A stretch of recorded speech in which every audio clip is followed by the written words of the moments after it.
Good morning. I am Dr. NSENGA Burton, and welcome to this version of the live stream, today's version of the live stream with my friends who have disappeared. Are they still here? Yeah. We're here. Wow, this is about to be a whack introduction because now I'm thrown off. But anyway, I'm Dr. NSENGA Burton, representing NNPA today, and I have with me, and I'm very excited about this because these are my people, Dr. Mark Cunningham, who's an associate professor at Austin Community College. He's an associate professor of radio, TV, film, and he's also a veteran. Happy Veterans Day. Thank you. Thank you for your service. Yes, Dr. Kanika Bell, who is an associate professor of psychology at Clark Atlanta University, and she's also in private practice, and she's one of my besties. We wrote a book together on Black Health. Say hello. Hello. Oh. Right, and HBCU graduate. She is a Spelman College graduate. Hey. We'll talk a little bit about that, but let's get into this election talk. My mama wouldn't let me go to Morehouse. Huh? Yeah. My mama wouldn't let me because she said, "Who's gonna pay for that?" There's that. There is that. So let's get into this election. Today we're talking about the isms. And when I say the isms, I'm talking about racism, sexism, things of that nature, and how it functioned in this particular election. But let's just kick it off. What are your thoughts? Like, how are you feeling about this election right now? The results, allegedly. The alleged results. I'm just relieved, to be honest with you, that the campaigning stuff is over. I'm sick of the. I'm sick of the text. Will you vote today? I already voted. You know, I voted the first day, literally. I mean, of early voting, and yeah, and all of the just the inundating with all the commercials, and I'm just honestly, it's just really a sense of relief in some respects, and then they won't let you have that now because they're all the contesting of the votes and stuff. So, which was fine in 2016, but it's problematic in 2020. Dr. Bell, what do you think? Well, so I'll be honest. I went into the election day prepared for the possibility of psychological trauma. You know, I did. So I actually planned to not obsessively watch the results Tuesday. What I did know is that we would not know who the president was on Tuesday. So I was not going to torture myself on Tuesday. Right. And even the other mental health professionals at my practice, we even had like a group chat about what we were not going to do, like how we were going to keep our peace because we had to be ready for whatever happened to carry the burdens of clients and patients. So, you know, we were talking about 80s movies we were going to watch that day. I mean, we were like, self-care is what we're going to engage in on that day. And so as the day matriculated, it did start looking like I'm going to need more self-care. I should have gone to the wine store and bought some more self-care. You know, and then we kind of see things kind of turning around because we certainly saw voter suppression still active. And still operating, I think still stealing the election in some states. We still saw disenfranchised voters. We still saw kind of racism playing its role. But then in the end, you know, we kind of come out with I guess the better choice. You know, people kind of feel differently about the options that we had in terms of choosing president. But so, yeah, I think that it played a huge role. Racism did. And then I think there are some infighting, even among African Americans, among Black women and men, as numbers kind of surfaced about how many Black men voted for Donald Trump versus Black women. And, you know, there have been some contentious online conversations about that, certainly. And I think when we've also seen just even this kind of situation, I'm just recently kind of keeping up with Eva Longoria's comments on Twitter and other outlets. I think the LA Times, I forget where she made these comments or who she was talking to specifically. It was a news program. But this notion, this idea of everybody kind of jockeying for position in this sense that we're the ones that help push Biden over the top, like it's this competition, and really in doing so, making sure that they mention Black women and try to defang, so to speak, right? Black women's tremendous contribution to what happened week. And so we're seeing a lot of that too, right? This whole pissing contest of sorts, right? And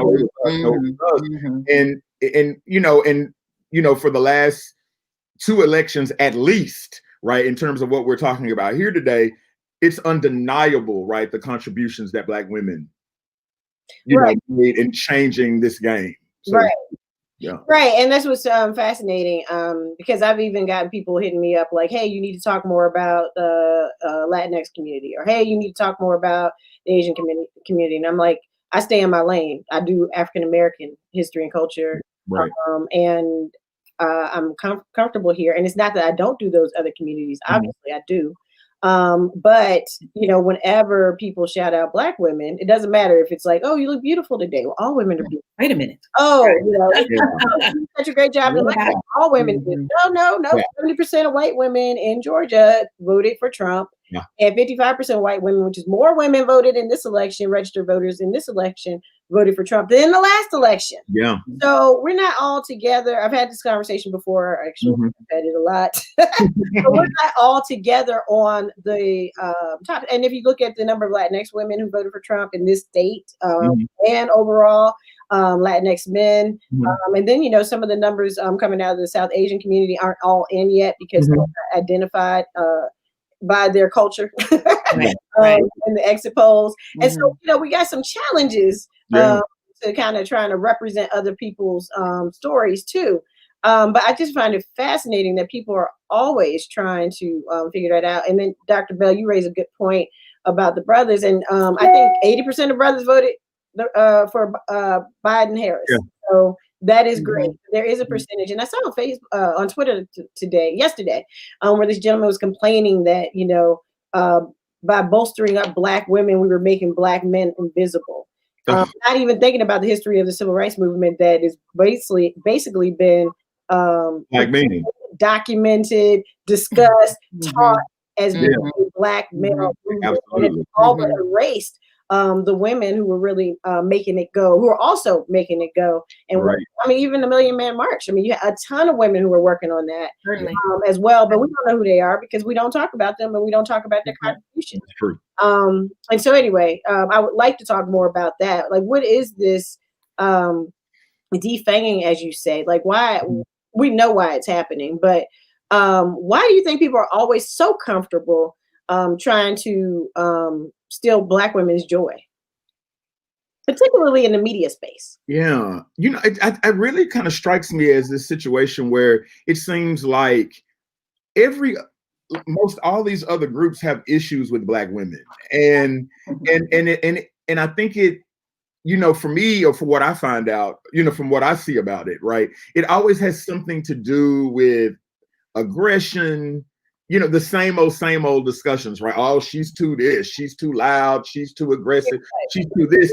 And really what it is I feel this being daunted by Black women's confidence, right? Being daunted by Black women's, ability to, stand up for themselves and speak for themselves and do what's in their best interest. And for Black women to be able to collectively come together. And we know that's not true of everybody. We know there's exceptions to everything. That's not white women. Yeah, exactly. Right. But Black women, when it's time to get in the foxhole and get to work, sisters get together and do the work. And I think there's some everything from jealousy to resentment.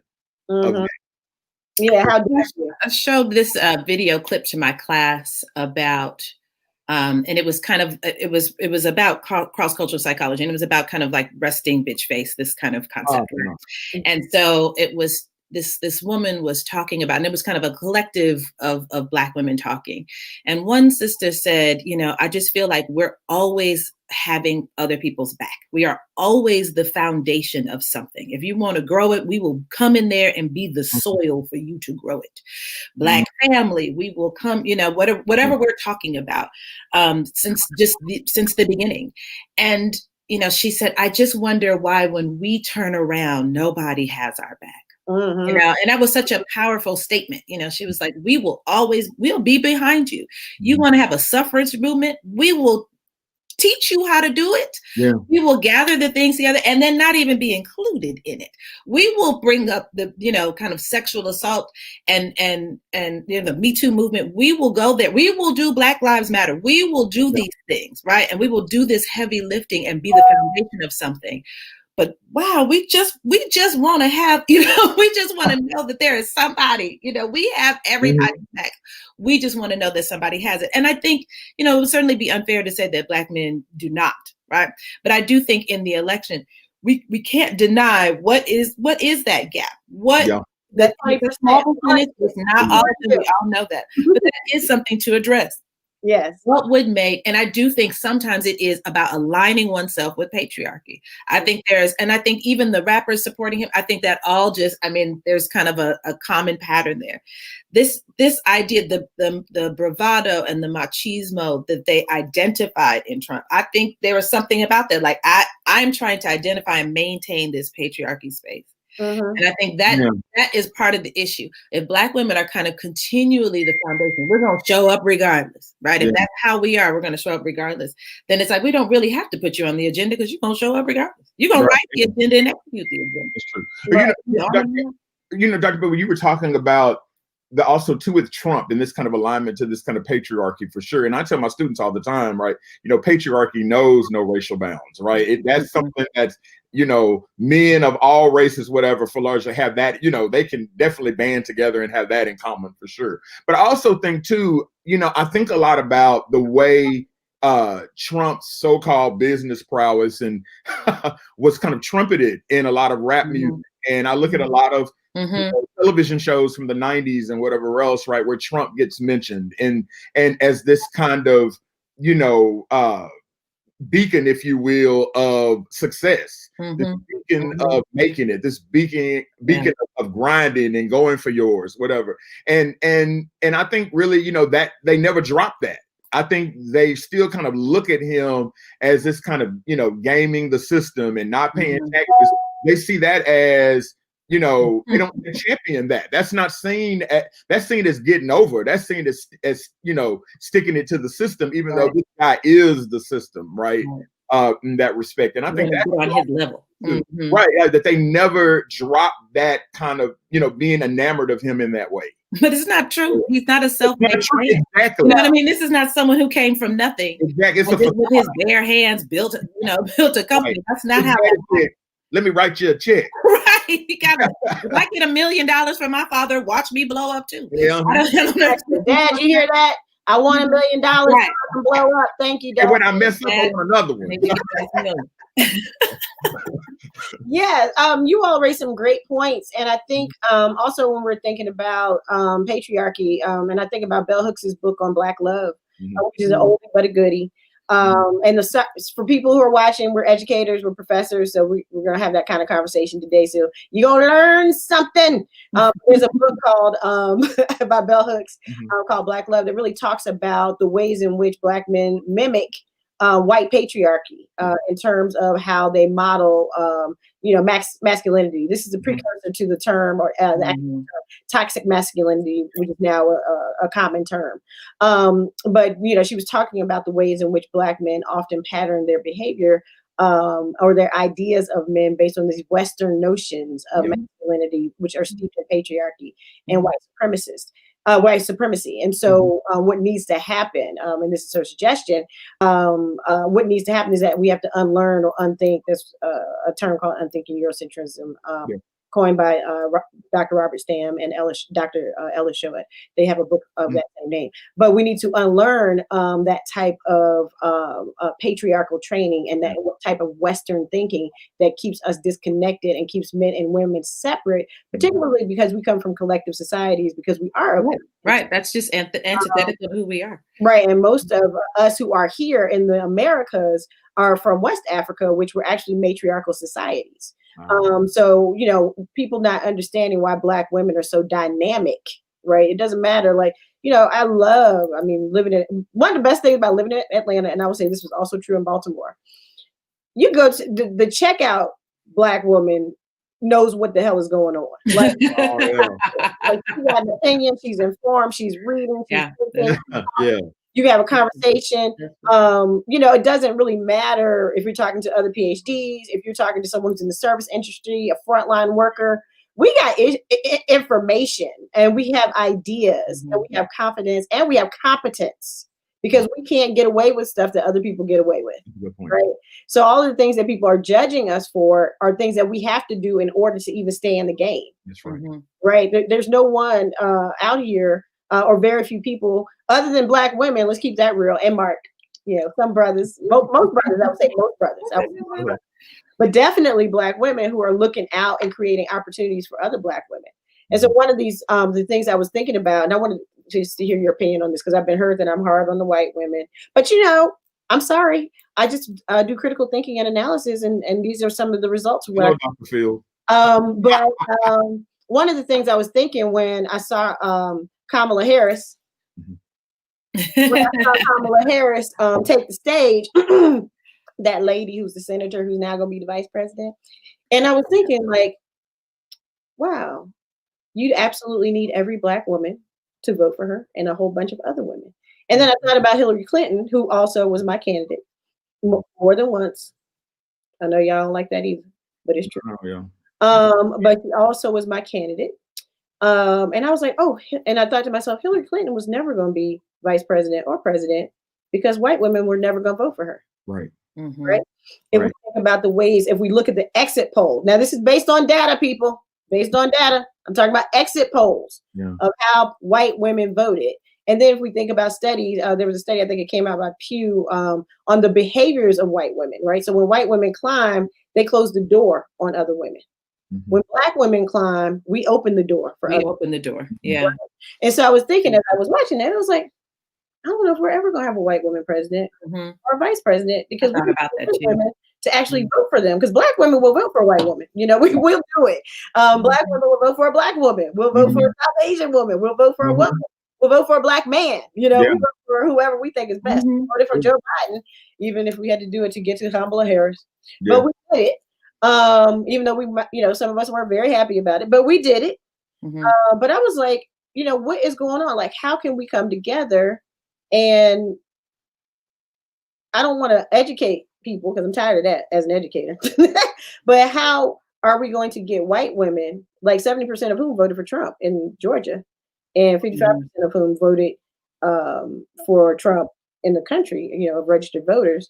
How are we going to get them to understand that if they don't vote for women, we're never going to have white women, they're never going to be represented in these particular places. So they have to change, they'd have to change their whole idea. I don't think I'm not sure that's a goal. Does that make sense? Like even you are so Black woman by even saying that that's a goal. Does that make sense? Like, I'm not sure that among some of these white women that it's even the goal to have women in leadership positions, right? Because of just lack of trust and whatever, the kind of things we've been taught. All women have been taught. And so, I think all of us need lessons in how to confront patriarchy. We were talking about Black men. Black women ascribe to that too. We raising them. Yeah, we're raising them. We married to them. We're sisters to them. We're friends to Black men, and I feel like we are also participating in kind of systemic patriarchy that kind of keeps us held back. And the same thing I think is happening with white women in their communities. And I think the idea when you mentioned the social climb, that was more powerful than you can probably imagine, because I'm thinking that is so true. They're closer to it. Yes, that's so like they're closer to it. It's just my gender keeping me out of the limelight. It's just that.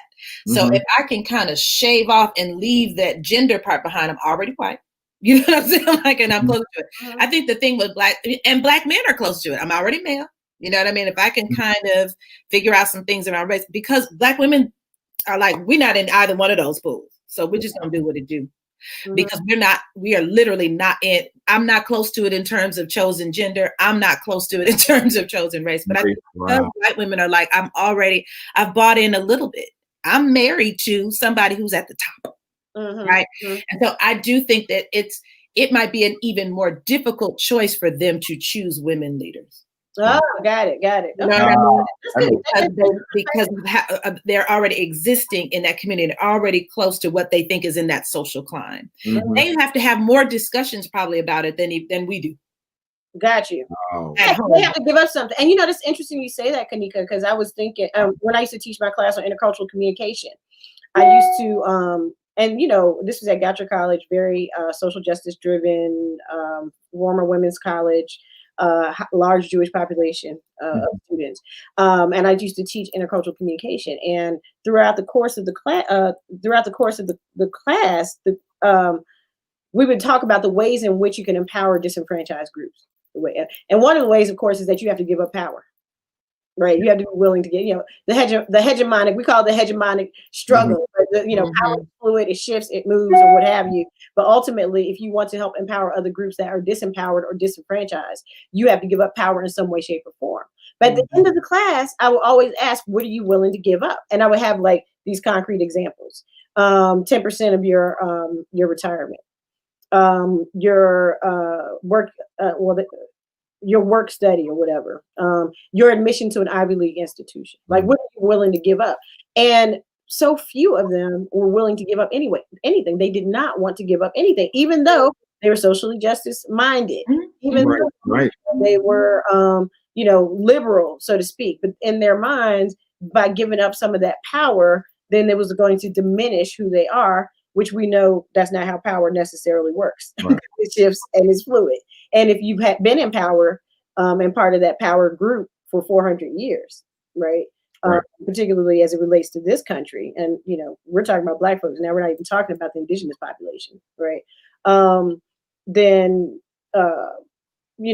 what does that look like? Like, what does it mean if people are not willing to give up any? Like, Black women will give up something, right? So I'm going to give up the perfect candidate. I don't know where these perfect political candidates came from. I'll give up. I've never had them. I didn't, Biden he was not in my top 6. He was not. And I like Biden enough. He was fine as a vice president. Yeah. But I was really interested in some other people who were running, right? Yeah. But when it all came down to it, and he got the nomination, I was like, well, it's him or Trump. In my mind, I keep hearing people say they're the same. I don't see it. I don't either. It was like, okay. And then he voted, he picked my candidate. And so I was like, well, to get to Kamala, I'll go through Biden. That's fine. But I felt like I had to give up, because if I had just steadfast and focused on what I wanted, I would have never voted for him. And we wouldn't be where we need to be. So I'm just trying to figure out what we need to do as educators. We're getting to your question, Norman. As educators, what do we need to do to help people think more critically about these kinds of issues as they go into the voting booths? Because we got 2 runoffs in Georgia. We can't chill. We can't relax. We can't relax. You're right. On Saturday, Sunday, we were back to work on Monday, writing postcards, donating money, social media campaigns. There's no rest for the weary. So we got to get through these runoffs. But what do you do? Like, how do we educate people about those kinds of issues and the ways in which they impact the way that they vote? Because they don't really, not all people, of course, but many people really just don't understand it. Yeah. I mean, I even think it's a case of just not only how they vote, but do they vote, period. I remember, I mean, one of the ways that I try to make it happen is dialogue, right? I mean, I use one of the weapons that I think that's, I'm best able to use in my arsenal, which is my voice. And, I go to the barbershop and I'm talking to these brothers who are, they're not necessarily college educated. A lot of them, these brothers are blue collar workers. They work hard every day. They have children, and they don't see the value in it. They champion, and it's the same thing I was just saying, this kind of championing, if you will, of Trump, or kind of, or this whole notion they seem to be stuck on, well, Biden and Trump are just alike. Both sides are corrupt. And I said, well, it's always been that way.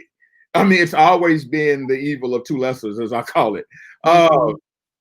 So you pick the one that you have the best chance of getting what you need. And this one, I talked to this brother, and I'm not telling the brother's business, but the brother had an ankle monitor on. He brings his nephew in to the barbershop to get his haircut. And he go, it don't have anything to do with me. I said, brother, your nephew is right here. I know you care about him. You bringing him to the barbershop. I like, brother, it has everything to do with him. I say, if anything, right? Okay, if you don't see the difference between Trump and Biden, do you even know who Betsy DeVos is? Right. And he had no idea who. I said, if anything, for your nephew, you want her gone. You want her gone. And but they didn't but nonetheless, they didn't see the value. And I had this conversation. I had one of my former students. I was a high school teacher for 18 years. Well, I taught public school for 18 years. And I had one of my former students. He's, just turned 33. And yesterday, as a matter of fact, and we were all sitting out talking, and he went and voted, and he put on Facebook, Doc, this is for you. And I said, actually, no, it's for you. But if you did it and you say you did it because of me, I'll take it. Okay. I'll take it.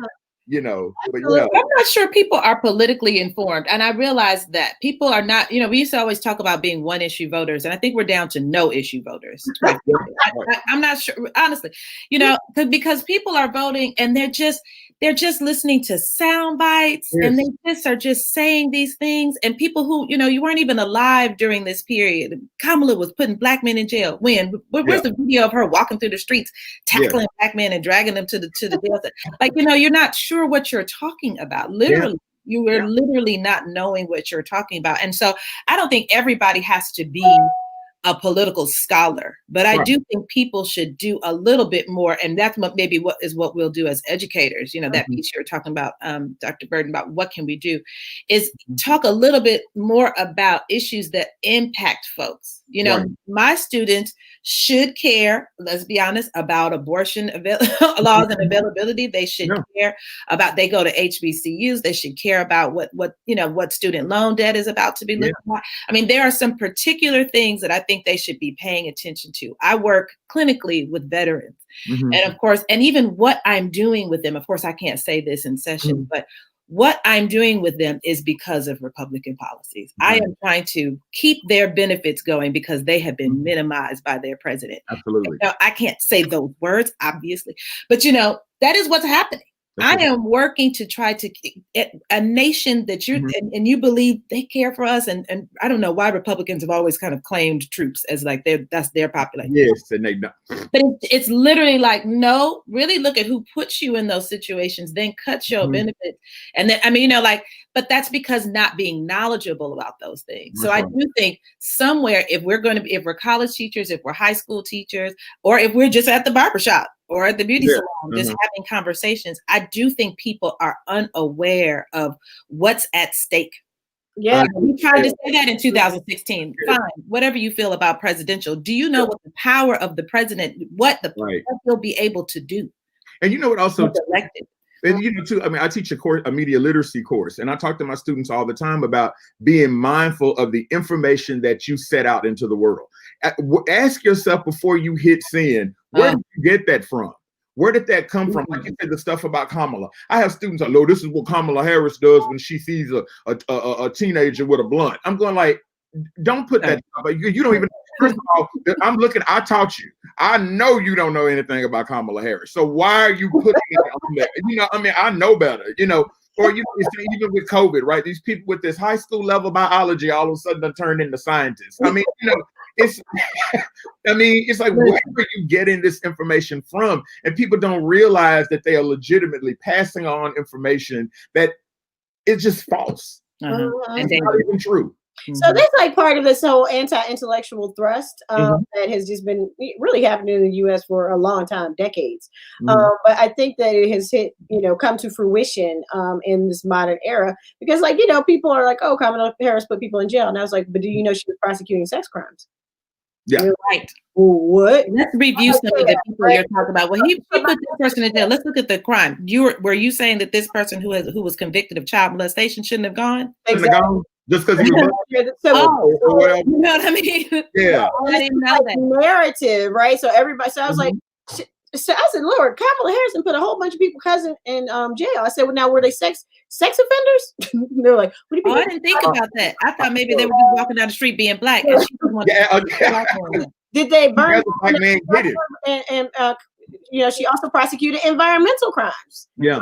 Crimes against, the burning down the forest out in California, right? All those kinds of things too. I said, they set fires and burning problem in her.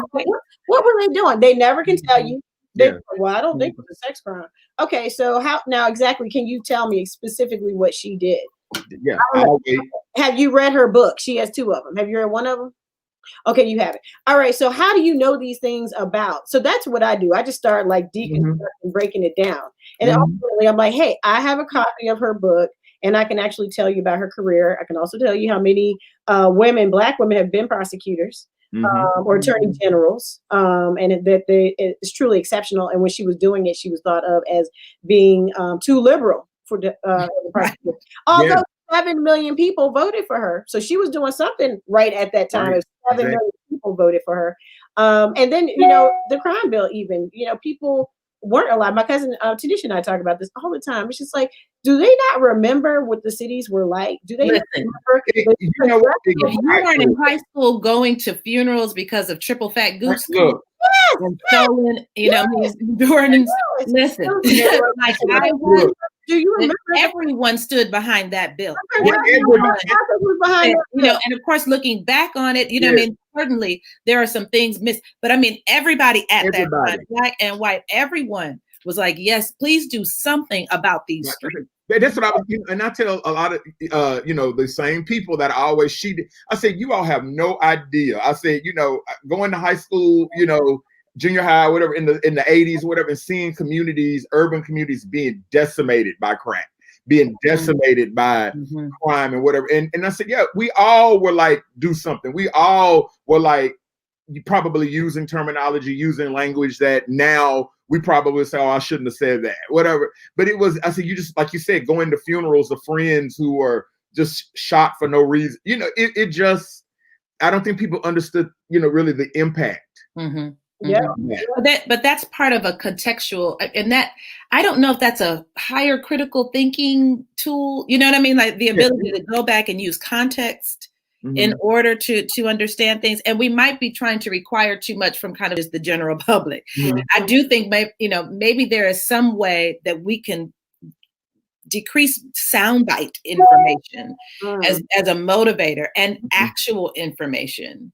Even people worried about, Biden's tax plan. There's a whole kind of a hilarious comic thread about like, if your ceiling looks like this, stop worrying about if your look like this, you ain't got to worry. You have a penny jar, and you keep them in a Crown Royal bag. Stop worrying about Biden's tax plan. Don't worry about it.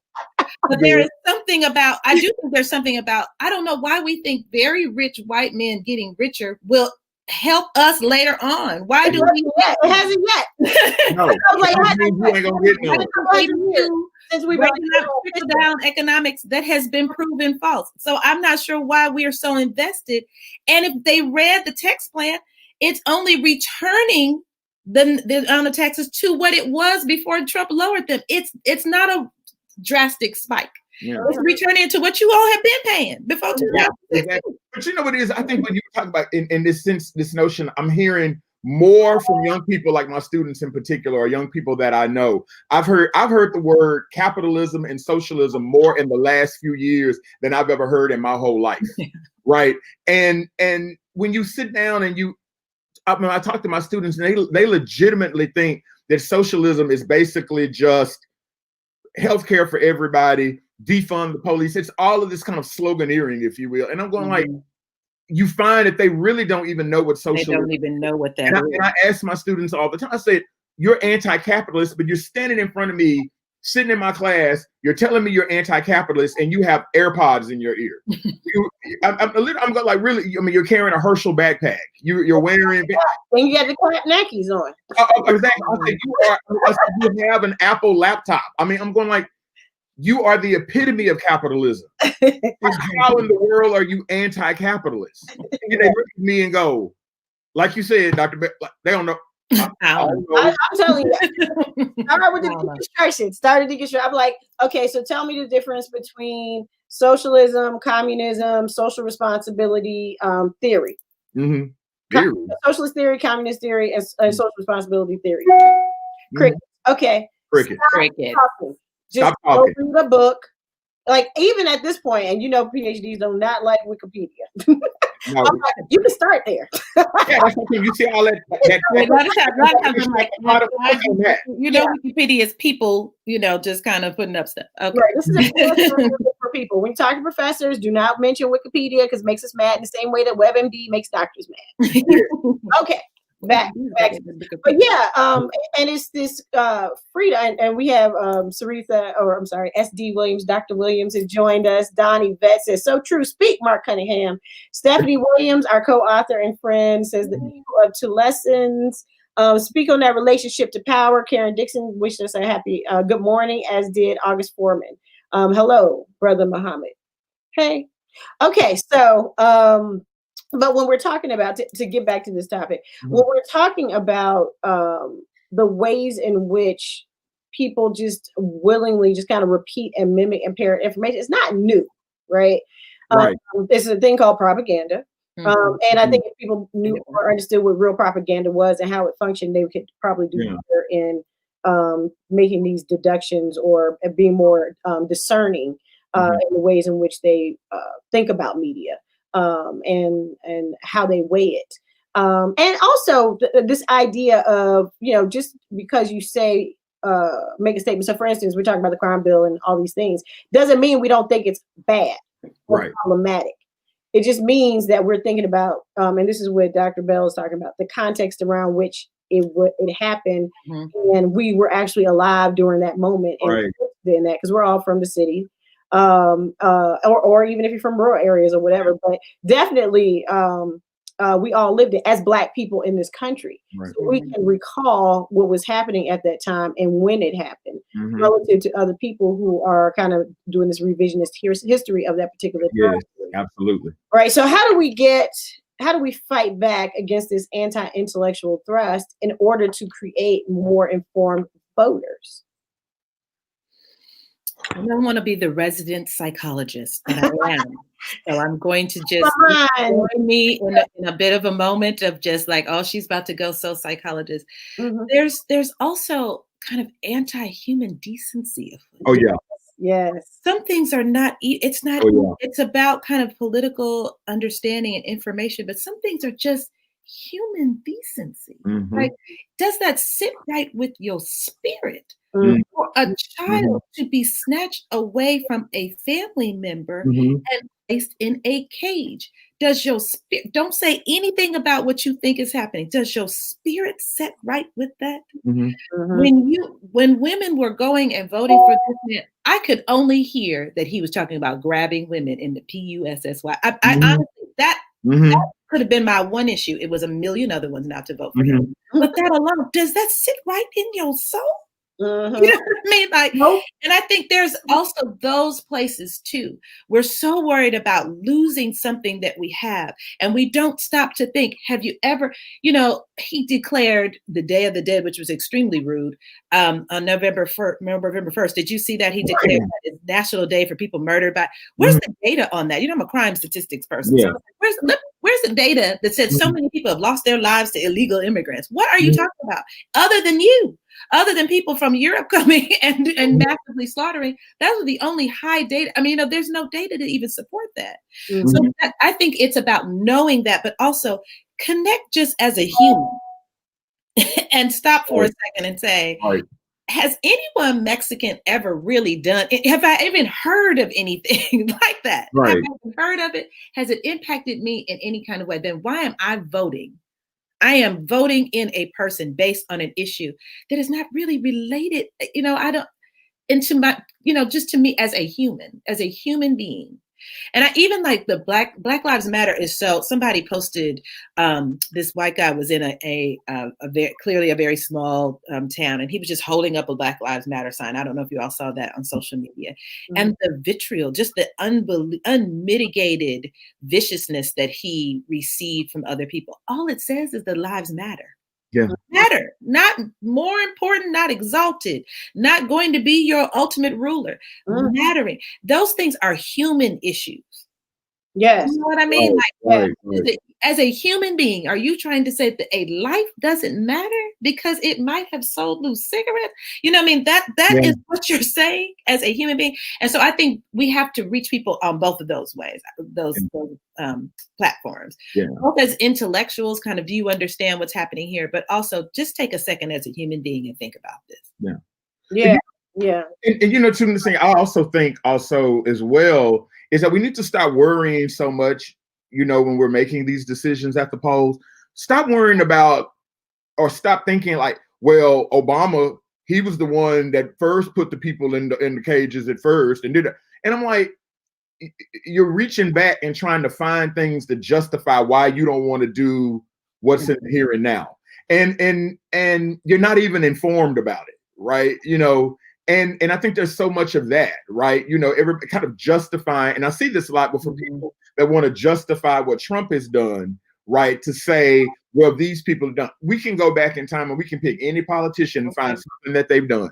Yes, absolutely. That will not sit with us well, that we won't like, right? Because again, as we said, politics is an imperfect game. And like we were mentioning beforehand, everybody kind of seeking perfection in something that's not perfect to begin with. It never has been, right?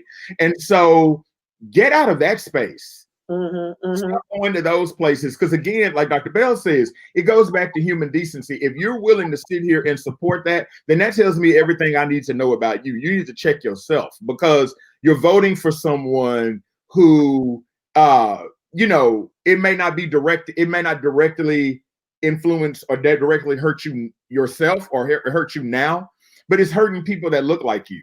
It's hurting people, you know, that are in close proximity to you, people who you say you love, people you say you care about, right? It's hurting those people. And, you know, people just can't see past, like you say, their own selfishness. I mean, I think it's just rampant anti-intellectualism, like you say, rampant anti-human decency, and just rampant selfishness. People are selfish. And you know, even these people that are talking, you know, oh, capitalism. And like I say, well, selfishness is a part of it. I mean, you're still part of the fabric of that game, right? And that's the thing, like, you need to get in the game. I know so many, they're not even in the game. How are you talking about, and I was talking about, we need to get our own, like Black people, we need to get our own. You don't even know how to make it work in the system that you're in. Right. About having your own. How are you going to have your own and you can't even make this work?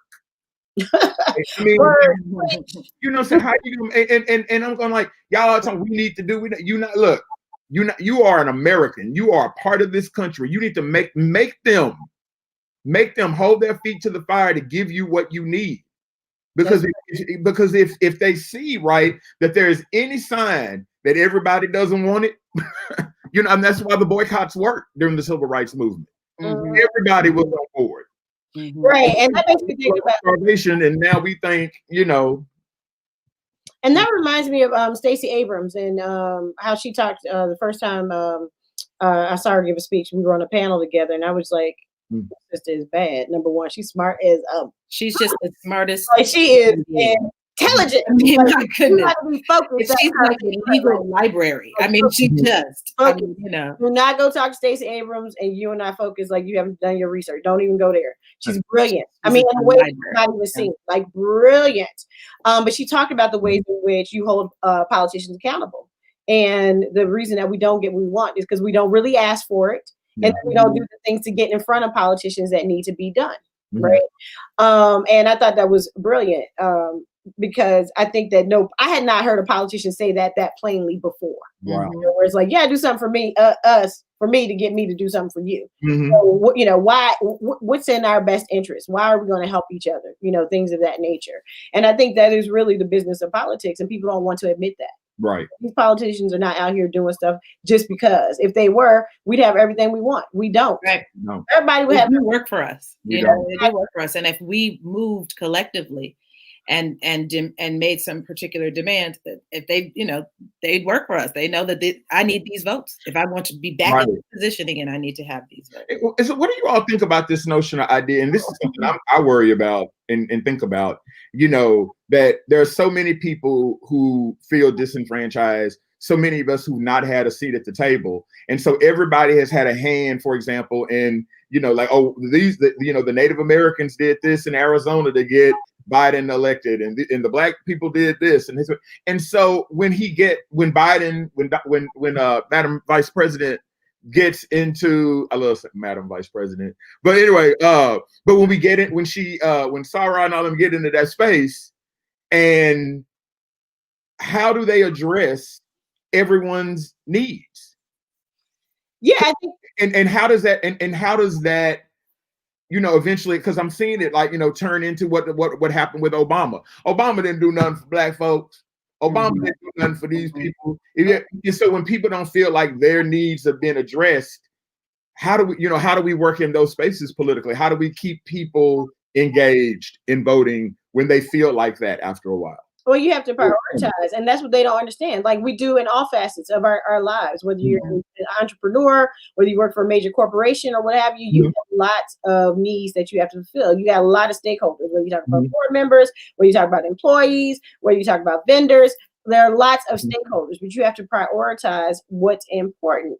And so sometimes you are not in front of the line. But that doesn't mean you're not going to get what you need eventually, or what's happening for someone else is not going to benefit you. All these people can be mad about universal health care, but they have clearly forgotten the number of people who were uninsured previously. Right. And the drain that had, talk about on the economy and the gross domestic product and all of those things. That's economics at Northwestern. I got a little bit of this in my head.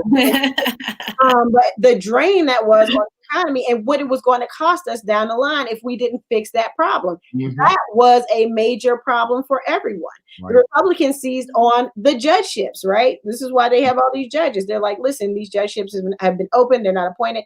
It's not only an opportunity for us to get people in there who think like us and who think about the laws in the ways that we do, but also on society in this particular way. So they recognize that, and they've done that by just putting in any old body. Missouri is probably qualified to be on the Supreme Court. But anyway, my point is they have filled these judgeships because they realize that that's a priority in terms of what their voters are going to want from them and how they're going to deliver it. This is how these things work. So this whole selfishness or immaturity or this I've got to have everything I want right now. And as Black women, let me just say this, when people want to come at us, with Black men, we fought for the 15th Amendment, and you got citizenship, voting rights, and we did. But we were like, okay, we can see this. This is why Black women win. Thinking ahead, right? Y'all are tearing us down, trying to figure out what it is. It's not that deep. But we were like, if he gets it, we're gonna eventually get it. 19th Amendment. White women were like, oh, you can't be a part of it. You got to stand in the back of the line. We're not doing this. You can't be a part. Okay, maybe you can, but no, you can't. You got Black women forcing their way in. You got Nellie Quander, just soliciting, lobbying Alice Paul to become a part of this. Alice Paul finally breaks down and says, yeah, you can do it, but you got to be in the back of the line. AKAs, other folks, Ida B. Wells are like, hell no. Ida B. Wells is not an AKA or a Delta. Sorry to shatter everyone's dreams, but she's not either. But we had DST show up.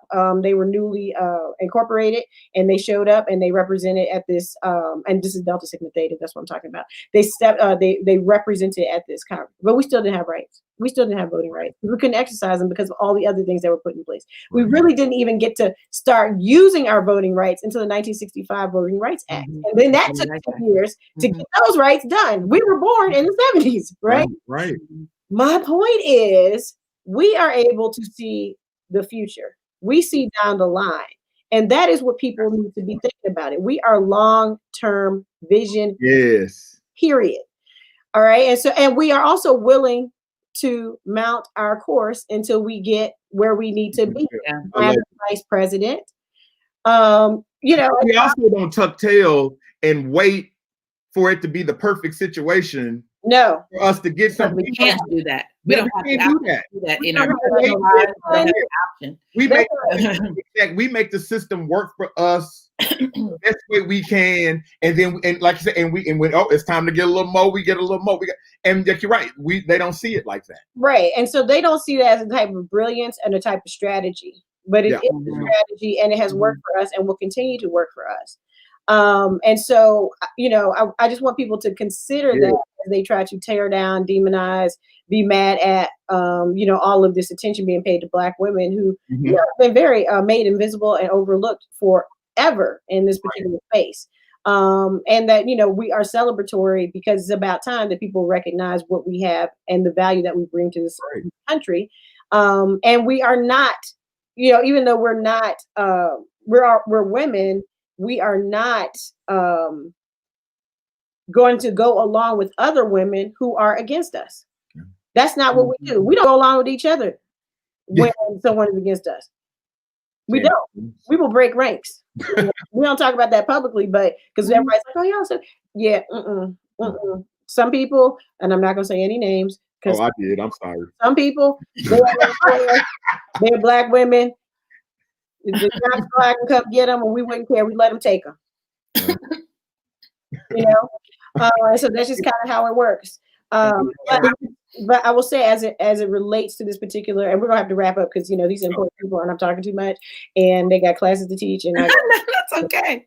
You just said a really important point. I don't want to go too fast. We gloss over because I think that thinking about generativity, thinking about longevity in that way is maybe how we reach people. Because I like how you had a bit of an EQ. Our essential question in this dialogue was, how do we raise that standard of human decency, that intellectual curiosity, the critical thinking skills, so that we're making smart political decisions out here in these election streets.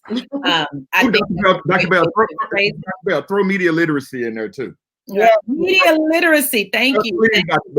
Perfect. Yes, Dr. Cunningham. Because, and I think I do think that somehow I think that might make a difference, but those of us in the know will have to take that time. And I love what you said about being in the barbershop. I mean, I really mean that. I think that we're going to have to take that time and have those conversations. We don't like to talk politics at the Thanksgiving table and blah, blah, blah. But I think sometimes we do have to take a moment. You know what I mean? I too had powerful conversations, even about Barack Obama. And there were so many little ways, he had this whole small business initiative that allowed so many Black businesses to flourish, mine particularly. Him allowing me to get a mammogram early. We have no idea how that impacts Black women. Yes. You know what I'm saying? Allowing, we are impacted by breast cancer a lot differently than white women. So that allowing people to be on insurance through graduate school at 24 instead of being kicked off right away. There are these little ways that Black people were directly impacted. They don't see that connection. They don't know it. Connection, and they won't think to vote. You know what I mean? With those things in mind. And I think those are the kinds of things, those of us who know, we do kind of owe it to share it. So don't vote on the soundbite. Don't get caught up in something you just saw on Facebook, or somebody that's just, who's 10, who's, spreading something around on Instagram. And but Dr. Bell, I think something else you mentioned here, and that's so because, like you say, all of these small things, for example, that really are these huge things. And I think I talk to a lot of people, at brothers at the barbershop. I love talking at the barbershop. We have these conversations all the time because I love, and he brothers, we talk about all the time, stop thinking everything has to be big and humongous in order for you to, right. They're like, my uncle's still unemployed, so you do that for me. Well, okay. Like you said, you can stay on this insurance till you're 25. Don't look at small business. You know why? Because you so busy complaining about the system, you didn't even go down there and try to get you a small business loan to do it. You don't even see how the things have been put in place to work for you because you're looking for this big grandiose thing to happen.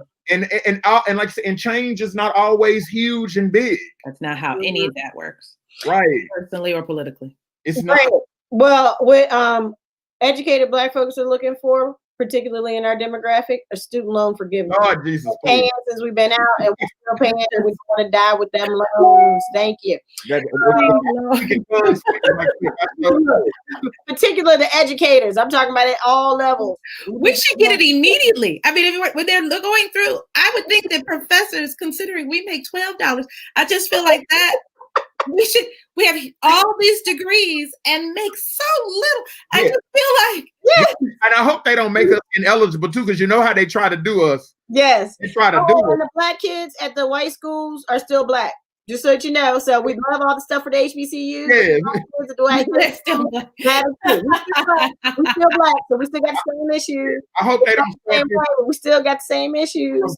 2000 and such and on. I'm like, wait a minute. Yeah. Gen X. Don't forget. Please don't leave us, Gen X. We're the people holding the country together. We're the people who go to work every day. We're not retired. We don't sit around and complain. They call us. We're not on our phones. We're working. Yeah, they don't know who we are. Economy. We do mobile apps. You notice we the only ones. Also, everybody else is rah, and we like we work and vote. Yeah, I ain't got time to be worried about We that. out here working. Working. Holding it together. I'm like Billy Jackson said, we out here working. All right, so we got 5 minutes left. Comments. Mark, I really did want to ask you, and Mark is a hip hop scholar, or that's the term they use to call people who know music and Black popular culture. We are of the age where we are hip hop. That old John Singleton, he put me like that little marketing tool that some people who don't have degrees in our field use. But at any rate, shade, no shade. But Mark, I got to hear you today about Ice Cube and Trump. Because I love Ice Cube. Ice Cube is my favorite rapper. I got plenty of T-shirts with Ice Cube on it, and I ain't gonna lie, it hurt me a little bit to kind of see taking the task like this. I really do, but I ain't gave up on my brother. I still love him. Here's my thing about Ice Cube, right? First of all, Ice Cube never came out and said specifically that he was a Trump supporter. I know people have kind of interpreted it as such, but he never said that. Basic Sun Tzu, Art of War. You do engage with your enemy, and so I think he thought he was doing that. However, I think Cube probably went into that space, and I don't think Cube really knew 100% what he was up against. And I think that he called himself doing good. I think he called himself trying to be positive, but I think it also is a reflection of how we need to stop asking these celebrities to step up to the table. We need to stop looking to them to say something. We need to, because they do that, and then if they don't say exactly what we like, then we go, well, what is he talking for anyway? But we do this in everyday life, right? I don't remember electing Ice Cube. I love him, but I don't remember electing Ice Cube. But that's what I'm saying. Did we empower him, or did he just decide because I think it's a blend of both. I think it's a blend of both. I think he thinks I have the stature, I have the ear. And I want a basketball league that I don't need to have, so I'm gonna go in business with Steve Bannon. Mm-hmm. Yeah, exactly. I have the ear of the public. I'm gonna go in here and I'm gonna see what I can do. But the thing is, I think that his plan altogether, everything, it's not what he thinks it is. It's not up to snuff. It's not, the way he engages with certain, he's still very much so something he's always been criticized for, this kind of patriarchal mindset that he has. He listened to his music. We know better. We know this, right? And so just like we talked about at the start of this, right, I think that's part of it as well. But I do think indirectly as a culture, we do empower these celebrities to move into these spaces. And it's just like in the very reason why in our real world, right, people will not acknowledge or not preference our scholarship or our education or our intellect, and they'll say, but Taylor Swift told me to vote, so I'm going to go and vote. Right. We need to stop empowering celebrities. We need to stop getting mad because Beyonce hadn't said something about something, or LeBron James. Remember, there was a time when LeBron James wasn't speaking and people were getting mad at him about Tamir Rice, and now all of a sudden he's the spokesperson. Oh, Colin Kaepernick. We need to stop looking to them to do that, and we do need to look at the people. Call it elitist if you want to, but the people who know what they're talking about. Yes, thank you, Mark. And I'm going to just go ahead and say I think that Ice Cube is sexist, and I can't believe we've gone from America's Most Wanted to Malibu's Most Wanted. Oh yes, honey. We'll talk about it offline. I love it. I'm not going to get you stuck. I'm not going to take it all the way down for you in front of all these people. Don't do my brother like that. They don't do like that. But we're going to talk about Ice Cube. Let me tell you, this is a bad time to be writing a book about John Singleton and all of these things. But this is a bad time to be writing a book about John Singleton. Yes, it is. Yes, I can't wait to read it. I can't. But all this Ice Cube I got to deal with. John, right? But or makes it very timely. Yeah, very timely. It makes it timely. People are gonna pick up Ice Cube chapter. You probably already do anyway. I know you already will. But thank you. I want to say thank you to Dr. Mark Cunningham and Dr. Kanika Bell for joining me today as we talked about this election and all the other isms that impact the ways in which we vote. Hopefully you learned something today, and hopefully you will join us again.